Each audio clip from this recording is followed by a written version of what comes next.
Shalom to those watching this video. I wanted to talk about children. Once we receive the knowledge of truth, how does this affect the children? We should not only be teaching the children the laws in the Bible, but even in general, we should be teaching them. It's not enough to just provide food and shelter to a child. We have to guide them in the way they should go. Because of this thinking, I believe this leaves children vulnerable to making mistakes and gaining the wrong understanding. You look at the pregnancy rate now, children young as 13 having sex and getting pregnant, and even sometimes younger. You have kids going around shooting each other. You have kids getting on drugs, heavy on weed and alcohol and popping Molly, ecstasy. You have kids experimenting with homosexuality and so on. We must prepare our young men and women for life and teach them how to conduct themselves. Proverbs 22:6. Train up a child in the way he should go, and when he is old, he will not depart from it. Women, it is your duty to teach the young girls how to conduct themselves as ladies, not to be squandering their sexuality around like whores. It is not cute to be having your young little girl bent over in a photo next to you. You set the example for your little girls to follow, whether you are aware of it or not. Yahaskel or Ezekiel 16:44. Behold, everyone that uses proverbs shall use this proverb against you, saying, as is the mother, so is her daughter. Stop teaching young girls that promiscuity or dressing as a harlot is acceptable. It's up to the point where young girls and adults wearing leggings so tight that they expose a camel toe, meaning revealing the shape of the vagina. Mothers, stop teaching young women to use what you have to get what you want. Instead, raise the young girls up to be virtuous unto marriage, as the Bible teaches, and the same goes for our young men. No young man or man is looking at a young girl or woman twerking, saying, I would like to marry her someday. He's thinking, I'd like to fuck her. Excuse my language, but I have to be clear. Titus 2:3-5.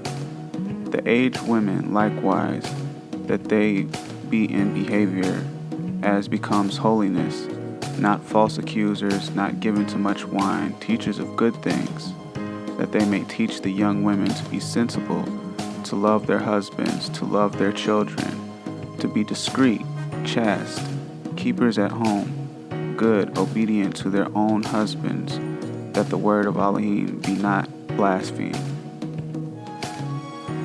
Now, things are a bit different from the way they used to be since the liberation of women's rights. Things have changed a bit, however, this doesn't change your role as being a mother to your children or being a good wife to your husband. Men, we have to start bringing up the young man in honor, integrity, principle, and good character. Titus 2:6-8. That the aged man be sensible, grave, tempered, sound in faith, in love, and patience.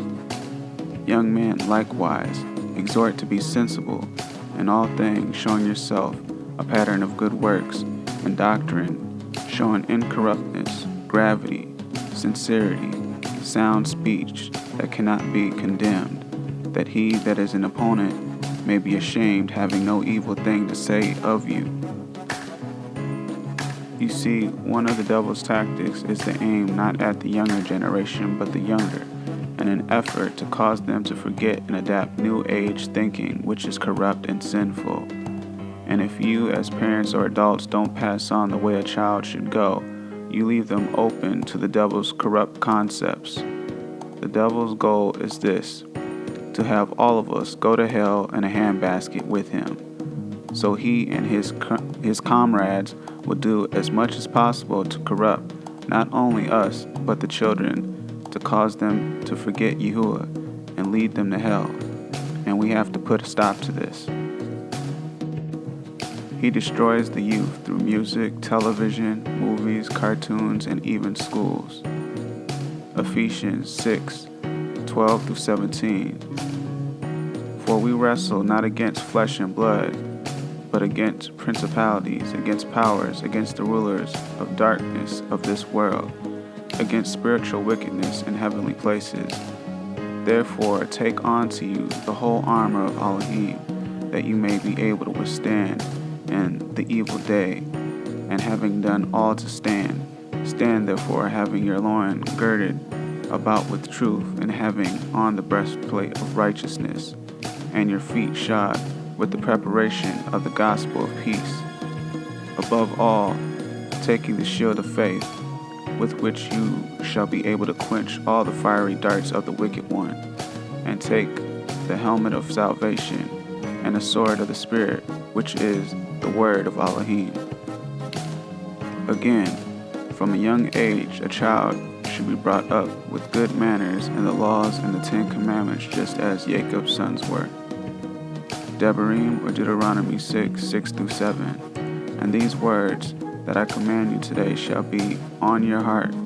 You shall teach them diligently to your children, and shall talk of them when you sit in your house, and when you walk by the way, and when you lie down, and when you rise up. You should be constantly teaching your children or the youth in what way they should go and conduct themselves and grow. Now pertaining to discipline. Proverbs 13:24. Whoever spares the rod hates his son, but he who loves him is diligent to discipline him. Proverbs 22:15. Folly, which is error, is bound up in the heart of a child, but the rod of discipline drives it far from him. Children are going to make mistakes, but through discipline and guidance, you can steal children from them, and they can make better choices. All praise and glory belongs to Yahuwah and Yahushua HaMashiach. Shabbat Shalom. The new generation of black young Americans is asserting itself. What they're saying is, if you can't wash white, even if you have the money, if you can't wash white because you're basically black, what you do is react, sometimes radically. Here's a measure of the reaction to white is beautiful. This is a storefront school in Philadelphia. And the children here are being given a black preparation before they enter the city schools. They're not specifically gifted children, they're just from the neighborhood. One black man named John Churchville put it all together and financed it himself. Or an amount, right? Understand that? Yes. All right. A number is the concept of quantity or an amount. That is wrong. No. A number is the concept of quantity or an amount. That is dead wrong. He's not only teaching new math to children whose ages range from 17 months to 5 years, he's decided to give them the emotional armor they need to protect themselves against the education he thinks they'll receive when they start kindergarten. Anybody tells you something wrong, are you going to do it? No. All right. What do you want tonight? I want freedom. What do you want? I want my freedom now. Well, you have to wait till next week, you know. You can't have it now. Can you wait till next week? Okay. Sit down. All right, young man, stand up. When do you want your freedom, young man? I want freedom now. You can wait till next week, though, can't you? No. Michael, you just have to wait till next week. You can't have it now. Are you willing to wait till next week? No. Suppose I said that you have to wait till next week. Now, you're going to wait till next week, aren't you? No. How are you going to get your freedom? I will use any means necessary to get my freedom. Any means necessary? Yes. You know what? All right, sit down. Young man, what is your name? My name is Eric Houston. Levante.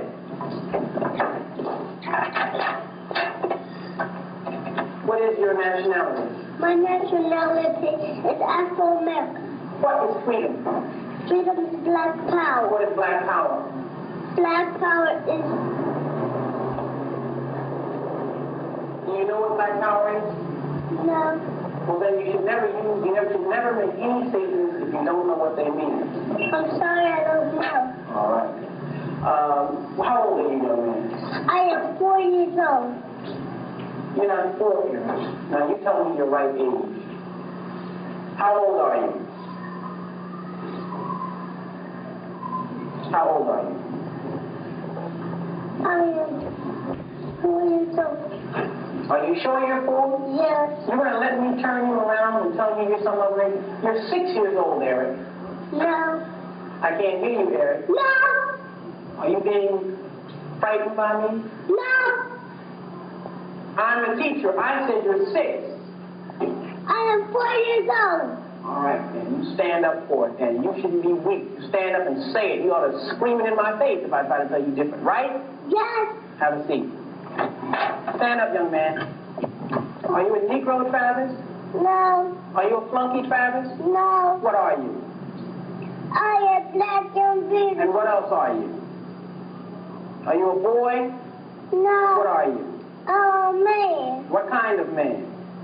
Black and beautiful Or man. what kind? Are you an old man or a young man? Young man. Very good. Very good. Are you going to let somebody just make you a boy? No. All right. Suppose I tell you something wrong, Travis. Are you going to do it? Yes. You're going to do something if I tell you it is wrong? No. Have a seat, young man. Eric, you're going to be reasonable, aren't you? No. Come here. Here you are. Fine young man, right? Yes. Are you going to be scared of me? No. Are you going to be scared of some president of the United States? No. Some mayor? No. Some policeman? No. All right. You're a Negro. Yes! You're a Negro, Eric. No. Somebody pass me my stick. I said you're a Negro, boy. No. You're getting mighty soft. You're a Negro. No. Very good. All right, sit down. You, young man, you come here.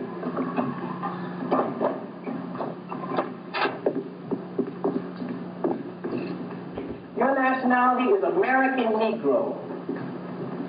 Yes. No. Your nationality... Now, let's don't play with me. You're a Negro. No. I am your teacher. You are a Negro. No. Suppose I threatened to beat you, what would you say? Aren't you a Negro now? No. What are you? I'm black and beautiful. What is your nationality? My nationality is Afro-American. Suppose I had some money in my pocket. Suppose I gave you $1 to say that you're an American Negro. This is money now. Money talks. Money talks. This $1. And if you don't say it, you don't get it. You're an American Negro, aren't you? No. You don't have any money. You know you need money, don't you? Yeah. You need money to live, don't you? Yeah. All right. All you have to say, Leon, is that you're an American Negro. Aren't you an American Negro? Are you an American Negro? No. What are you? I'm black and beautiful. What's your nationality? My nationality is Afro-American. Very good, man. Keep it up. Go sit down. You had to think about that a minute, didn't you? Yeah. All right. All right, everybody. What is your nationality? My nationality is Afro-American. All right. What I did is what people are going to do to you in different ways when you get out of the school. They're not going to just come right up to you and give you $1 or say, if you say that you're an Afro-American, if you say you're an American Negro, I'll give you $1. But they're going to be very nice to you, some of them, and they're going to try to, get you not to love black people. They're going to try to get you to, be something other than you are. They're going to try to make it seem as though you're different from the masses of black people. And they want you to go away. I'll tell you, I'll give you special things if you just come along with me and do what I say. But you must reject that. Now, you know what that means? That means you're not going to have the money you'd like to have. And money is not important. We need money. We have to buy things with it. But money is not the thing that we're living for. The only thing that makes a person worth living is being a man and being a woman, being strong in character, being straight, telling the truth, and living in the truth and doing the right thing. You understand that? So no matter what happens, I want you all to always tell the what? You may not get the marks you're supposed to get in school, you may be doing the work, but because the teacher doesn't like your attitude, she'll always tell you, I don't like your attitude. Because you're independent, but you're not going to school for grades. You're going for what? All right, and what kind of people is everybody in this room going to be? Tell me the kind of people you're going to be. Black and blue. What else? You already know. What are you going to be? You going to be stupid? No. What kind of people are you going to be? Excellent. You're going to be excellent, and what else? Yes, ma'am. Strong. And strong, and what else? And good. And good, and what else? And genius. And a genius, and what else? I'm looking for another word. All of you are geniuses right now, and you'll be better than that. What else? I'm looking for a word that begins with a B. Brilliant. Brilliant. And brilliant really means to shine. And all of you will shine. All of you are really going to be brilliant. Good enough. All right. How does everybody feel now? Wow.